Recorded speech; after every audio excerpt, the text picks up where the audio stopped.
Presyo ng puting sibuyas bahagyang bumaba ng 10 hanggang 20 piso kada kilo. Tutukan sa report. Bumaba ng 10 piso hanggang 20 piso ang kada kilo ng puting sibuyas sa mga pamilihan sa Dagupan City. Mula sa dating 140 pesos per kilo, ngayon mabibili ang white onion sa 110 hanggang 120 pesos per kilo. Ayon sa mga negosyante, sapat ang supply ng puting sibuyas na nabibili nila ngayon sa Bagsakan Market sa Urdaneta City, Pangasinan. Madami din. Madaming na din yan. Supply din.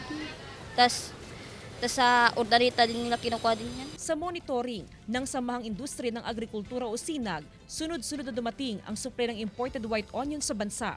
Magtatagal ang supply nito hanggang sa January 2025, sakto sa anihan ng sibuyas sa Pangasinan at maging sa Nueva Ecija. So yung volume naman sa tingin natin walang problema na kayang hanggang January yung stocks na pumasok. Stable din ang supply at presyo ng pulang sibuyas na nasa 80 hanggang 100 pesos per kilo.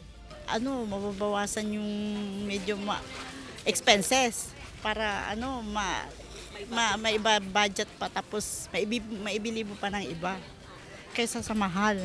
Bahagya namang tumaas ang presyo ng kada kilo ng bawang at luya.